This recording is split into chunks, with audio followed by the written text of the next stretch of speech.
the blood and sacrifice of American martyrs and heroes, including the blood of the American hero that was buried today with the tributes of 3 American presidents.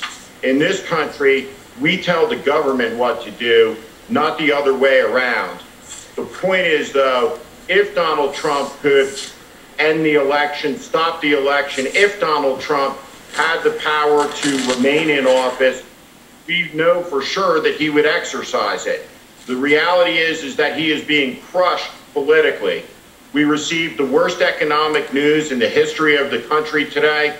We are in a pandemic that will kill more Americans than the Japanese, Germans, and Italians during the Second World War were able to do before it's over. We all know that the school openings are going to be a disaster. And as we move into September, we're going to see a mortgage and eviction crisis begin in this country that will be 3 times what it was at the height of the Great Recession.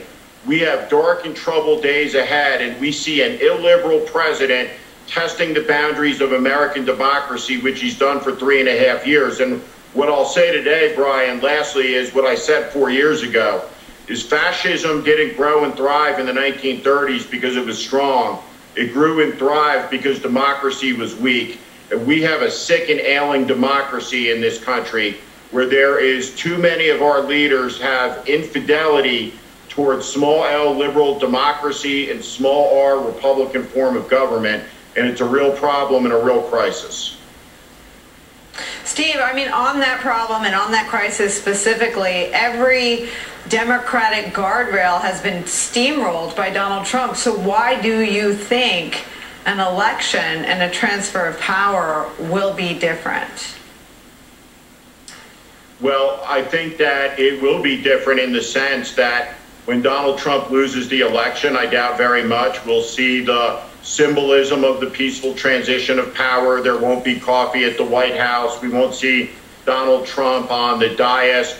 In the end, as someone pointed out last week, that in a democracy, it requires one side being willing to lose. It's the loser that cedes legitimacy to the winner through the electoral process that says, hey, we'll get you next time.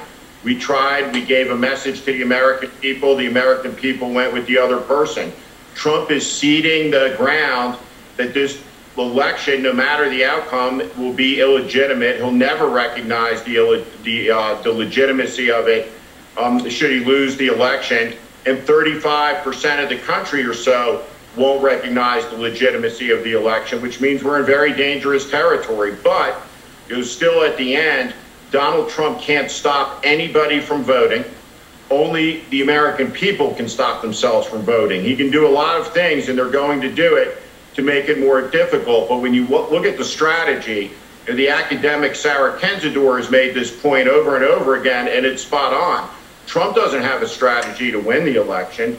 He increasingly simply has a strategy to try to get it closed through the introduction of enough chaos that he's able to steal it in the end. And we should all be vigilant about that, because if he can steal it, he will steal it. He has no fidelity to the American idea or ideals. It is a strange and foreign thought for him, the idea that the country was founded by leaders like George Washington, who voluntarily walked away from power when they otherwise could have been a king or an emperor.